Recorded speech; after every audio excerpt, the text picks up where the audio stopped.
ñuy jaajëfal bu baax Pape Maguette Gueye ci xibaar yi ci kàllaamay Kocc mbokk yi sa foleeru jamono Walfadjri bismillah ñu am mbégte di feggoo waat ak yéen ni ñu koy defee bés bu jot ci seen magazine édition du soir tey suñu gan di Abdourahmane Sall di secrétaire politique bu parti bi di Modèle waaye ci plateau bi dinañ ci feggoog suñuy chroniqueur Georges Nesta Diop Pape Sané ak Mame Khady Diéry Fall ñu bàyyi gan gi mu nuyoo ñu doog a soobu ci li nga xamante ne moom moo di waxtaan bi monsieur Sall ñu nuyu la. ñu ngi lay fay soxna Awa Diop di nuyu aussi Georges Nesta ak monsieur Sané ak ñu bokkal plateau bi yëpp di leen remercier aussi ci invitation bi. di leen jaajëfal di nuyu aussi téléspectateur Walfadjri yëpp ak ñu seetaan. dañ ne lu ay di jàmbat te li ay di jàmbat jamono ji mooy xëyup ndaw ñi nga xamante ne boobaak léegi diirub weer wala lu tekk ñu ngi ciy waxtaanee ba président de la république am ay matuwaay yoo xamante ne jëloon na ko ci waaye ñu fas yéene koo jëmmal ëllëg mu am forum boo xamante ne dañ koy jagleel xëyu ndaw ñi ak réinsertion sociale ci ponk boobu ñu namm ko waxtaanee monsieur Sall ndax jàpp nga ne anam gi ñu ko tënkee waxtaan googu mun naa indi saafara ci jafe-jafe yi nga xamante ne ndaw yi ngi koy dund si seen ñàkkum xëy waaye si seen nekkin. waaw jërëjëf soxna Awa bon effectivement lu am solo la ndax ku nekk xam na ne problème mu xëy problème emploi problème la boo xam ne bii dafa lëmbe àdduna bi yëpp ndax emploi xam nañ ne kenn du ko décréter du décret moo koy def état tamit du créer emploi mais waxtaan ak acteurs yi dafay doon loo xam ne lu baax la te je crois que mooy conseil présidentiel bi nga xam ne moom la président war a def demain pour dajale mboolem acteurs yi surtout jeunes yi waxtaan ak ñoom ndax bu ñu wax manque de chômage ak ñàkkam xëy gone yi ñoo gën a tax ñuy wax ak jigéen ñi donc dajale leen déglu leen aussi dafay doon lu baax ndax da nga xam seen mébét xam fi ñu jëm mën a permettre aussi ñu mën a réorienter suñu politique pour ndaw ñu mën a ñoom ñëpp ñu mën a am xëy. mais est-ce que tey jii la demande elle est pressante ndax tey ci waxtaan googu rek mën naa jëmmal ut solution ca na mu gën a gaawee ngir saafara li nga xamante ne moo di càkkuteefu ndaw yi. xaj na dana am début de solution ndax Sénégal musul jóg ci waxtaan ak di def ay politique yoo xam ne yile pour ndaw ñi am xëy la xaj na régime yi ci ginnaaw yi ñu jiitu yëpp defoon nañ ko. muy régime Abdou Diouf muy président Abdou Diouf muy régime président nu mu tuddati Abdoulaye Wade. mais bi ñu seetee jeexital bi dafa des ndax boo seetee par exemple at yee ñu weesu 1970 déjà commencé woon nañ ko def fi ay kuréel. yoo xam ne la pour taxawu ndaw ñi la ñu koy wax par exemple lu mel ne GOPEC lu mel ne maîtrisards yi nga xamoon ne. defoon nañ fi ay points de vente pour jéem leen wutal liggéey. mais dañu seetlu ne loolu lépp bi ñu ko defee jeexital bi moom mooy am li nga xam ne moom lañ ko doon xaar amul. xaj na nañ ko tëggee woon moo baaxul président ñëw na indi beneen coppite am na xaalis bu bari boo xam ne dugal nañ ko ci jeunes yi ci biir DER ak ci biir yeneen. loolu xaj na dinañ ci ñëw ci waxtaan bi. pour jéem a càmbar loolu yëpp xam lu tax. ba lañ ca bëggoon amuñu ko ñu mën ko jooyanti pour que liñ ci bëgg ñu am ko. d'accord Georges tey jii ndax la rencontre de demain esquisse de solution la. waaw Awa Diop yaakaar naa ne rencontre demain bi dafa am li ko jiitu li ko waraloon mooy émeutes yi fi amoon ci semaine yële passé te président jàppoon ne génnoon def discours ne je vous ai compris. bu mu waxee je vous ai compris maanaam gis na que ne. peut-être problème am na Sénégal nu mu koy doxalee tamit am na mais lu ko gën a soxal mooy ndaw xëyu réew mi ak xewu ndaw réew mi ak pauvreté bi. te nag bon mos naa ko wax fii si benn plateau semaine yi la passé c'est vrai que président yi fi jaar yëpp am na li ñu def am jéego yu ñu def si affaire emploi mais le problème mooy. ak d'ailleurs moom laa ko bëgg a posé sax d'ailleurs moom monsieur Sall mi nga xam ne économiste la aussi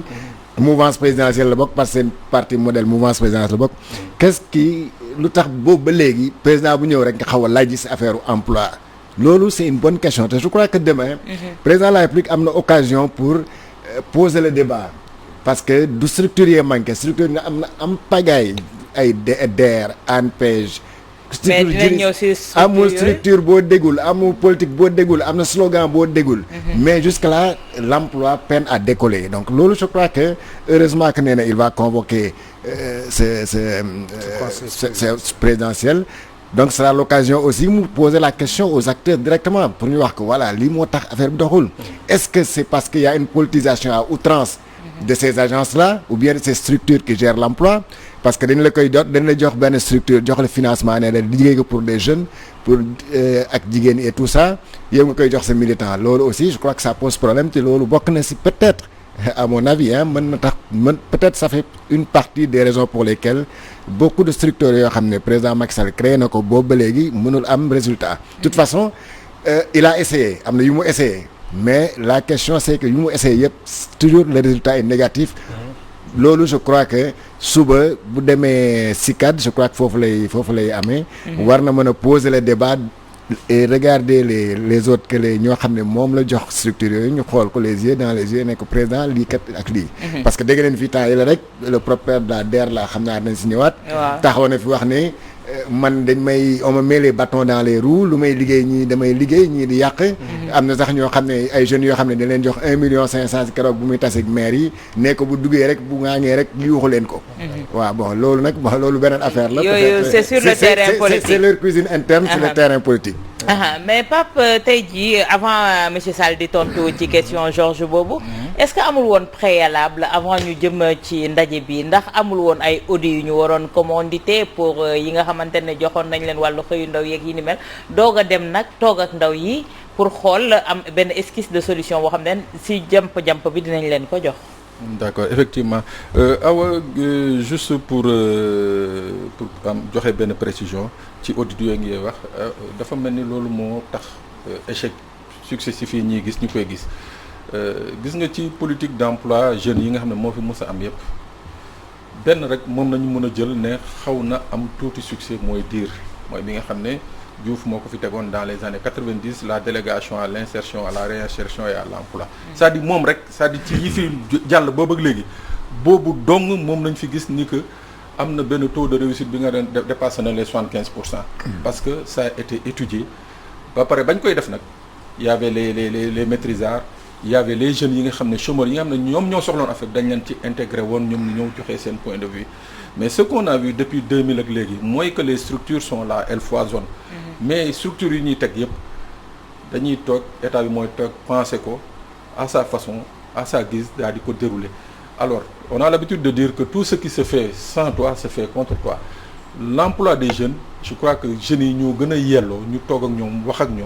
ñoom ñu dessiner ñoom lan ak lan nañu bëgg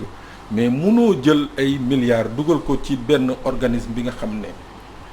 déjà mal pensé mal conçu daal di ñëwoon ne jeunes yi voilà type de projet yi lañ leen di financer alors que suivi bi damoo en aval suivi bi amul loolu c'est justement mooy jël xaalis sànni ko ci palanteer sànni ko ci benn parce que xale yi boo ñëwee jël benn projet parce que en fait c'est des projets yi nga xam ne boo xoolee financement yi ci bëri laa la wax yi ci bëri surtout ci DER bi du ay financement yi nga xam ne mun na nañu waxante dëgg mun na créer wala soutenir un entrepreneuriat mënoo jël benn 1,5 million wala 2 millions jox ko Khady ne ko da nga ciy liggéey loolu c'est-à-dire te wanoo Khady nan lay liggéey wanoo Khady nan lay générer voilà et tout nga ñëw rek jox ko ne ko muy kooku Khady bu la rembourser ce sera une véritable prouesse donc en fait c'est ça problème bi mooy loolu mooy que tey jii président balaa moo woote ndajewu suba bi chaîne bi nga xam ne moo fi amoon yëpp mu nekk une chaîne d'échec dañu waroon def un audit sérieux c'est-à-dire même bu dee day jël 1 an mu jël 1 an parce que les gens ne sont pas pressés muñ nañu 9 ans de magistère de Macky Sall donc mun nañu muñaat 1 an ba ñu teg fii ay fonds ak ay projets yi nga xam ne structurant et bien ficelé nit ñi mën a soog a ñëw ñu jox leen xaalis parce que tamit xaalisu sénégalais yi la du xaalisu président. D'accord, Khady ma bàyyi la ak quelques questions ak gan yi ak chroniqueurs yi. waaw laata question bi sax damay rejoindre Pape Sané ci li mu wax ndax it est-ce que du it day rejoindre ci li Alioune Sall wax ne naka ngay mën a jëlee jeune boo xamante ne bii mësul gérer xaalis nga koy jox xaalis bu takku yaakaar naa leneen la siital mën na dem taxi jawa def si leneen ba tax sax pertinence boobu mais man li may laaj monsieur Sall mooy d'abord pertinence su bi nga xamante ne bi mooy li nga xam ne mooy conseil bi ban pertinence tey jii nii la am lan lañ si mën a xaar pour lu jëm ci wàllug emploi des jeunes. waaw merci en fait pertinence bi mooy c'est vrai que il faut que mu am dialogue entre jeunes yi ak état bi mais président conseil de ministres bi passé du 7 le président a demandé au ministre de l'économie et des finances en rapport avec les autres ministères et les structures de l'État de lui faire un audit sur ce qui s'est passé depuis, c'est-à-dire que pour l'argent qui a été injecté pour que ñu defal ko benn évaluation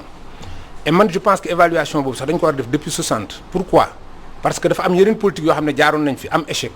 te loolu aussi dana permettre ñu jànge ci parce que da nga am la wax léegi dama la ci rejoindre moom mooy tout ce qui se fait sans toi est fait contre toi. Quand soo xoolee par exemple comment dirais-je maîtrisards yi c'est des projets qui étaient ficelés par la SONAGA. Dañuy ñëw ne le projet baa ngi nii soit boulangerie la soit tel dañ lay indil clé en main c'est-à-dire que toi tu n'es même pas dans le projet donc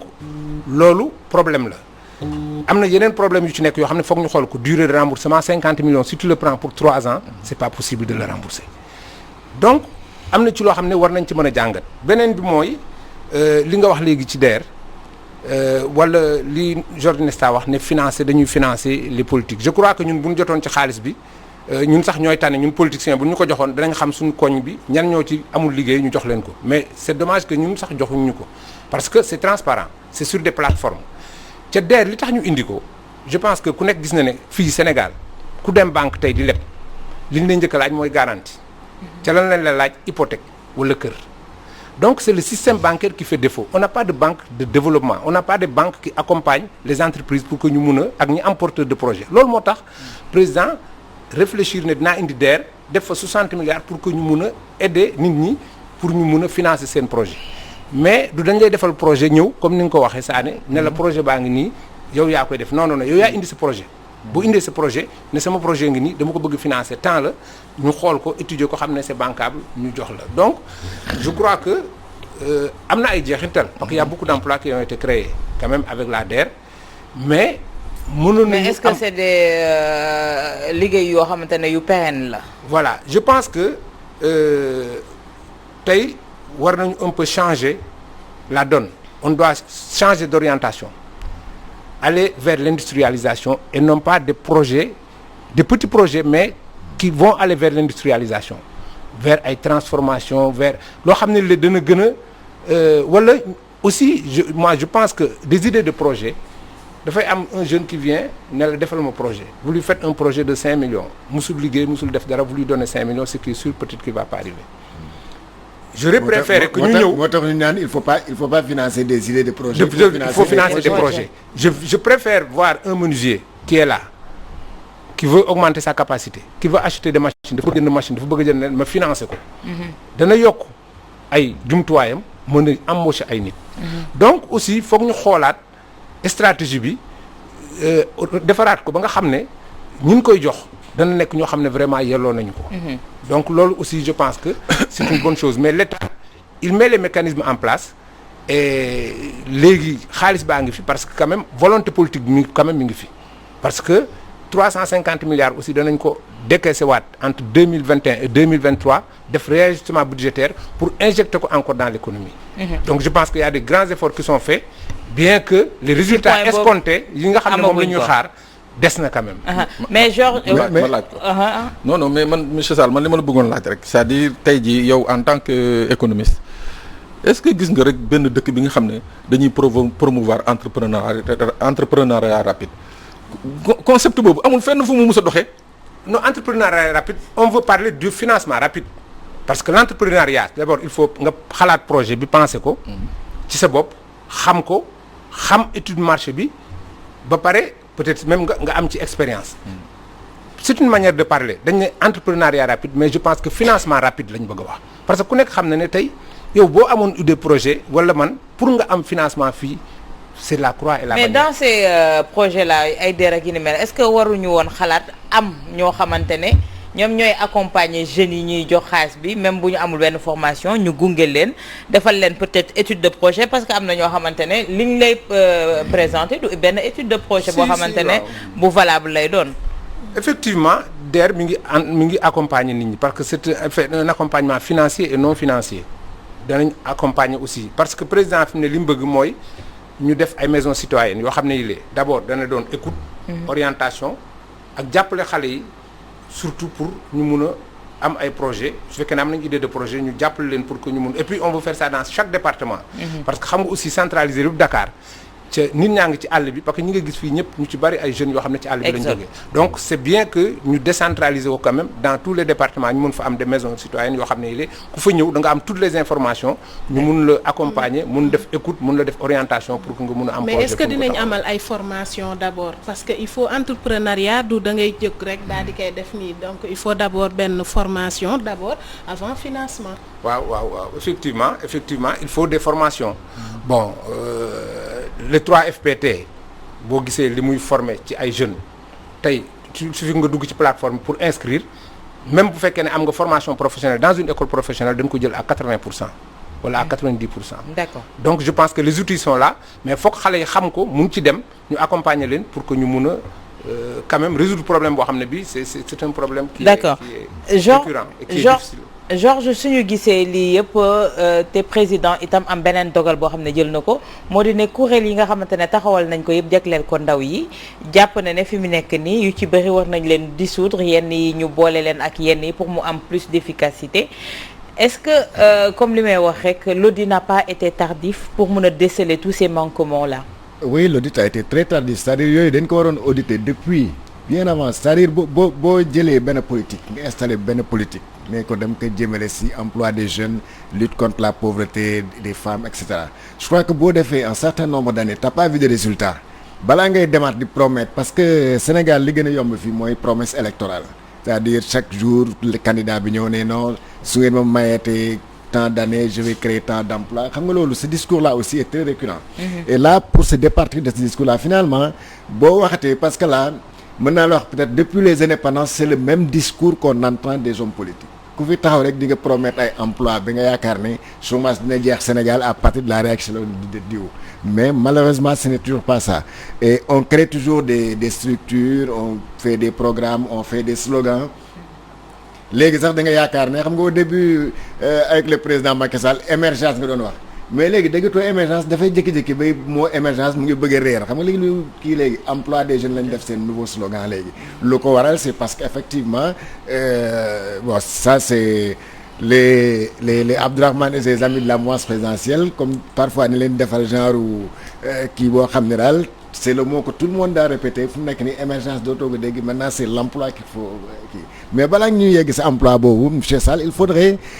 je pense bien que la cérémonie de demain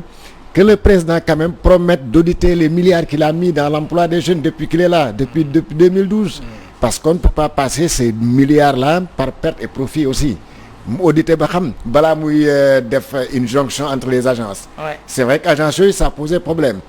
presque chaque année nga dégg agence bu bees am na yu ñuy supprimer ne dañ koy boole te agence yooyu amul benn jonction entre elles c'est-à-dire c'est des couloirs étanches du ñu déggante kii day def lu ko neex kii def lu ko neex alors finalement les jeunes seront les plus grands perdants parce que duñu gis dara finalement da ngay jékki-jékki vous avez même l'impression que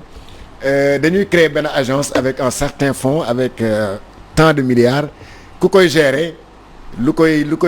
luy sa première préoccupation mooy ne épuiser son budget rek bi ne voilà j'ai épuisé mon budget mais j'ai bien aimé d'ailleurs la sortie du forum civil bu naan il faudrait que ñu publier pour plus de transparence que la DER publie les bénéficiaires ñoo xam ne ñoo bénéficier de ces milliards là parce que c'est trop facile aussi nga toog ci benn plateau télévision ne DER bi ñu joxoon finance naa ci ay waa APR finance waa ci ay waa Pastef finance waa ci ay rappeurs Y'en a marre ça aussi c'est trop facile on lui demande pas ça donc on lui demande que au moins qu'il y ait des résultats par rapport à ces milliards qu'il a reçus et yoo xam ne milliards yooyu ça devait être au grand bénéfice des jeunes sénégalais qui ont à la recherche de l'emploi donc je crois qu'il y a l'audit obligatoire et c'est primordial pour mën a xam fi nga jëm parce que booy dem ba xamatoo fi nga jëm foog nga taxaw xool yow tamit fi nga jógee lu tax nga yegg foofu pourquoi tu as échoué quand on ne mesure pas on ne se pose pas des questions lu tax ma laaj si li ma doon def pendant 12 ans je pense que booy bëgg a teg beneen jéego foog nga laajte ba xam lu tax on en est arrivé là. Il lui reste encore 3 ans devant lui mais lu weesu les 9 ans mënatu ko rattraper en 3 ans donc je crois que là il faudrait qu'il non seulement réduire ces agences là parce que finalement lu muy gën a bëri qui trop mal qui trop embrasse mal étreint. Donc tu crées une vingtaine d'agences yoo xam ne agences yooyu benn objectif la ñu am mooy lutter contre le chômage des jeunes. Si tu en crées 10 20 finalement da nga xam ne dañuy dem ba agence dañuy concurrencer mbir du ñu am benn njëriñ du ñu am benn résultat. tey jii Pape vouloir créer des emplois c'est une chose mais tey est-ce que Sénégal am na mécanisme yoo xamante ne mën nañ ko teg tey jii pour liggéey googu mun a am ndax suñu xoolee dëkk bi zone yi nga xamante ne mën nañ koo explorer pour xale yi mën cee liggéey dafa bëriwul amuñu canevas yoo comme ni ko Georges waxee yoo xamante ne yaatu na yaatu goo xamante ne ndaw yi dinañ ci mën a jëriñoo parce que Sénégal amul industrialisation bu am doole boobu amul yenn qualification yi nga xamante ne itam ndaw yi mën nañ cee soobu pour xëy mi ndax ñëpp fonction publique itam mënu leen a dalal effectivement mais awa xam nga déjà man le problème de prime abord mooy dama ne nos gouvernants ont manqué de courage bi mooy lan mooy que ñoom ñëpp dañu jël la problématique de l'emploi des jeunes et du chômage def ko un problème conjoncturel alors que c'est pas un problème conjoncturel c'est un problème structurel manque de courage boobu mooy dëggal li Georges di indi donc pour ñoom dañ koy meubler mooy ay slogan ak créer ay agence et consorts mais tey jii je crois que tey ñu créer woon une forte économie pour jéem a dem ci industrialisation boobu ngay wax parce que tamit effectivement ça ne manque pas jëlal une région comme le Sénégal oriental Kédougou par exemple foofu combien de types d'industrie nañ fa mën a développer combien de types d'industrie nañ fa mën a développer mais quelque part il y a un manque notoire de volonté xoolal kaawu Diogo pour wax la rek ni mu mënee si l'État veut mën na ko def xoolal Diogo la mine de zircon de Diogo mais quand Ablaye Wade quand les Français ont voulu faire de l'exploitation pour aller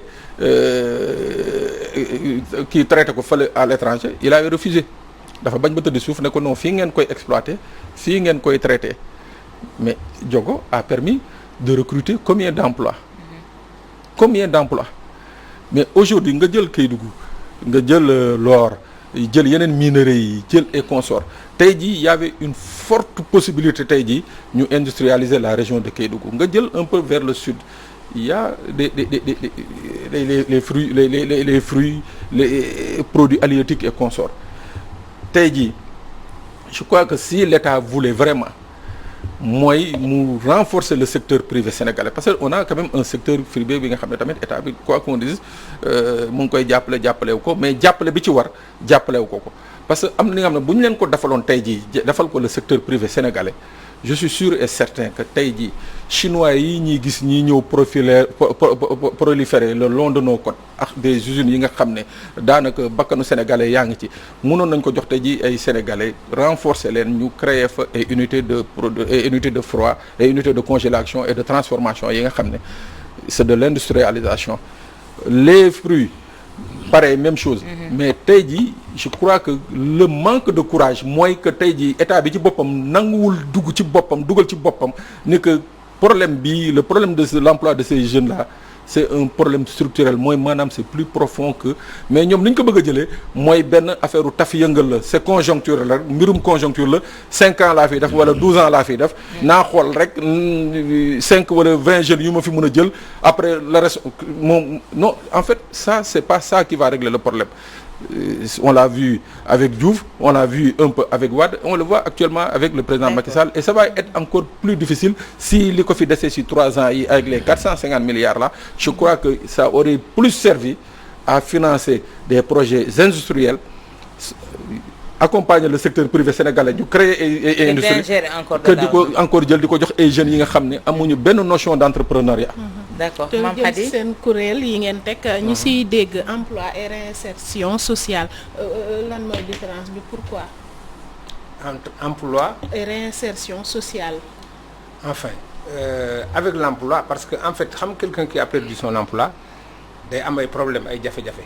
day mel ne presque day bokk il vit en marge de la société donc ça permet aussi de pouvoir réintégrer la société mais pour vous dire le problème de l'emploi ni ñu yaakaar ne moom la l'État ne crée pas des emplois ça il faut que déjà ñu xam ko un problème d'emploi c'est quoi l'État doit créer les conditions sur le plan fiscal sur le plan du code comment dirais-je des impôts, sur le plan de l'environnement, pour permettre aux entreprises d'investir et de créer des emplois qui sont pérennes. Mais ce qui se passe, c'est qu'aujourd'hui, vous avez 300 000 demandeurs d'emploi tous les ans qui viennent sur le marché, plus les emplois que des gens ont perdus. L'économie ne peut pas absorber plus de 35 000 emplois. Donc, il faut promouvoir l'auto-emploi. Les emplois salariés, nous résoudre le problème. Donc, problème emploi, moi, si j'étais candidat, je ne dirais pas que je vais créer des emplois.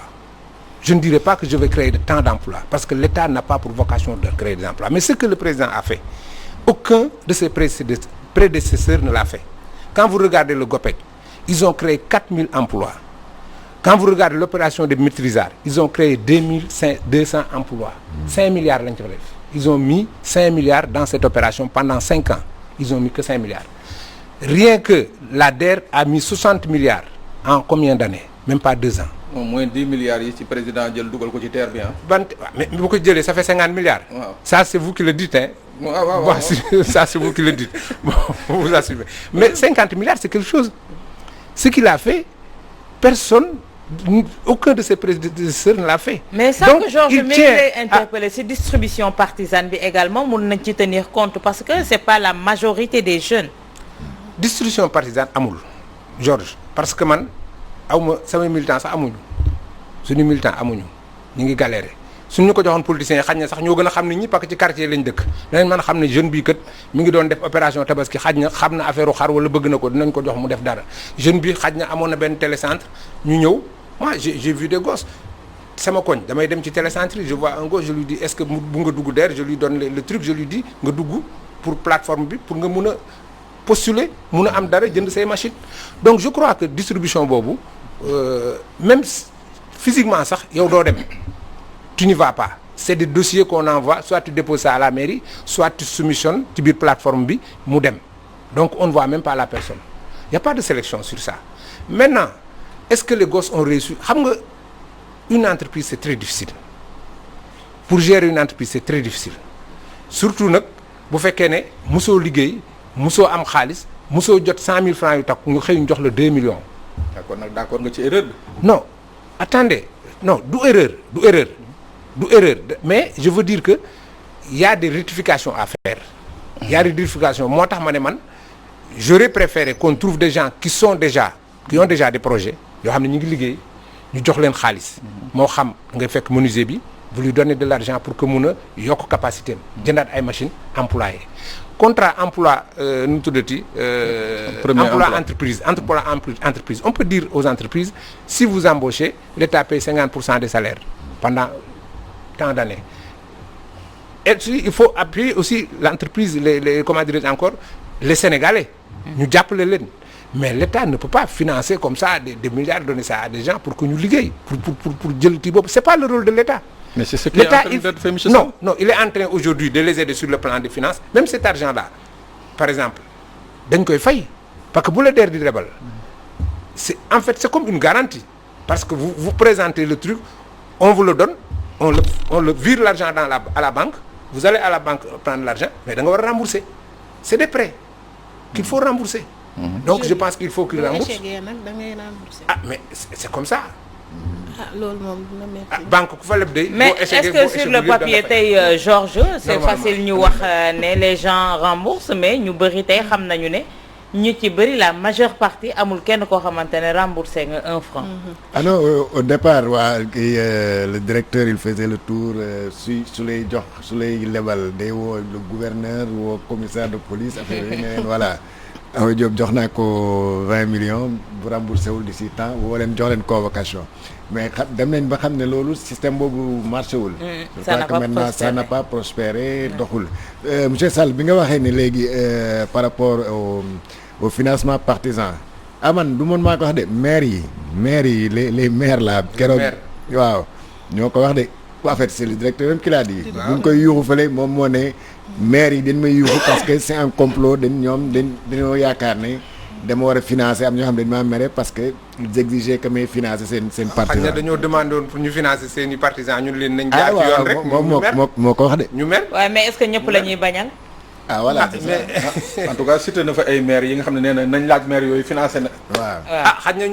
na ñooñu seen i nu mu tuddati seen i militants ils sont plus dégourdis ils ont pu déposer des dossiers mu jaar ci yoon ñu financer leen maire yi nga xam ne aussi ñoom ñoo yuuxu xaj na aussi dañu wax ne nañ leen financer seen i militants ñun leen na jaar ci yoon moo tax ñuy waaw léegi sax Awa Diop soulevé woon na problème bi j'avais commencé à répondre là-dessus mooy comment on appelle ñu wàññi agence yi wala ñu boole leen pour plus d'efficacité. voilà xam nga loolu comme ni nga ko waxee agence yu bari président Macky Sall créé wu ko. parce que 2012 bi mu ñëwee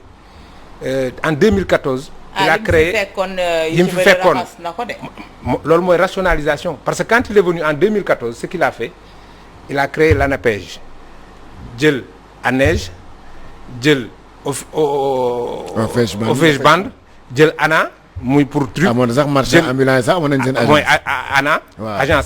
agence nationale d'appui aux marchands ambulants. agence nationale pour la promotion des jeunes ANPJ yooyu yëpp mu jël ko pour rationaliser parce que dafa gis ne quand même y a trop d'agences et qui font la même chose mu rationaliser ko dajale ko créer ANAPEJ donc loolu quand même loo xam ne la c'est pour rationaliser les dépenses mais DER moom du créer emploi moom day appuyer les entrepreneurs et les entreprises. ñooñu nag ñooy créer emploi ñii nag ñoom dañuy jàppale jeunes yi ci dans l'étude des projets et puis normalement sax DER dafa war a appuyer sukkandiku ci ñooñu pour jël seeni projet di ko financer mais il faut comme ni nga ko waxee monsieur Sani il faut que ñu dem vers des industries aussi yoo xam ne yi dafay gën a mun a forte comment dirais-je encore potentialité de main-d'œuvre comme ni nga wax ay industries par exemple de sous-traitance quand tu vois une voiture qui est fabriquée il y a plus de 100 personnes qui sont derrière 100 industries qui sont derrière kii defar pneu bi kii defar roue kii defar chaise bi kii def plus de 100 donc si on va vers ça danañ am ay industries yoo xam ne yi dañu am haut potentiel de main-d'œuvre dañ mën a recruter lu bari c'est ce qui se passe au Maroc dans les autres pays je pense que il faut que ñu dem foofu industrie de transformation aussi parce que tey président def na loo xam ne li avec le PRACAS programme d'accélération programme d'appui à l'accélération de l'agriculture ba nga xam ne tey on a des productions records boo xoolee li ñu am ci gerte boo xoolee li ñu am ci céréales boo xamee produit horticole maintenant il faudrait que produit yooyu ñu mun ko transformer sur place bañ ko jël rek di ko exporter boo xoolee fu mel ni Côte d'Ivoire cacao yaa ngi koy defar ceew doo defar chocolat benn grain cacao duñ ko transformer ce pays c'est pas normal. mais donc Sénégal kañ la nar a tendre vers l'industrialisation. bon am nañu fi mais fi mu ne industrie yu fi nekk yu bari yu mag yi boo dee ay cimenterie ay yooyu c'est des nationaux bon en fait c'est des étrangers qui détiennent le capital quand tu vois les cimenteries c'est la même chose il y a 3 cimenteries presque ñaar yëpp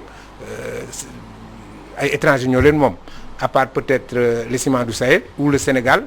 est majoritaire c'est des Sénégalais donc il faut état bi aussi jàppale industrie yi pour que ñu mun a am ay champions comme yeneen pays yi auto-emploi bi aussi dañ koy fàtte mais lu am solo la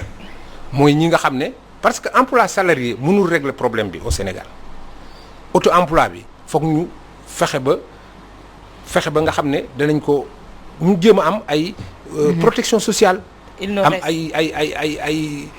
IPRES am bu nga xam ne bu ñu demee ba nga xam ne dem nañ retraite danañ mën a am dara bu ñu feebaree dinañ mën a faju appuyer leen accompagner leen aussi je pense que loolu lu am solo la. D'accord. Bon am na yeneen aussi yoo xam ne les zones économiques spéciales yi nga xam ne président mi ngi koy bëgg a def dans chaque zone pour cette valeur comparative comme li ñu def l'avantage comparatif c'est-à-dire que zone bi par exemple am nañu der am nañu nangam comme zone u Mexe bi ñu jëm fa def ay industries yoo xam ne yi der yu mag lay doon yoo xam ne day defar daal et cetera. rapidement en 30 secondes parce que question politique laa lay laaj mooy est-ce que yéen a ngi bennoo biir bennoo ba léegi. waaw ñu ngi ci biir bennoo mais nag am nañ ci aussi yu bari yu ñu naqari parce que ñun boo xoolee nous sommes les premiers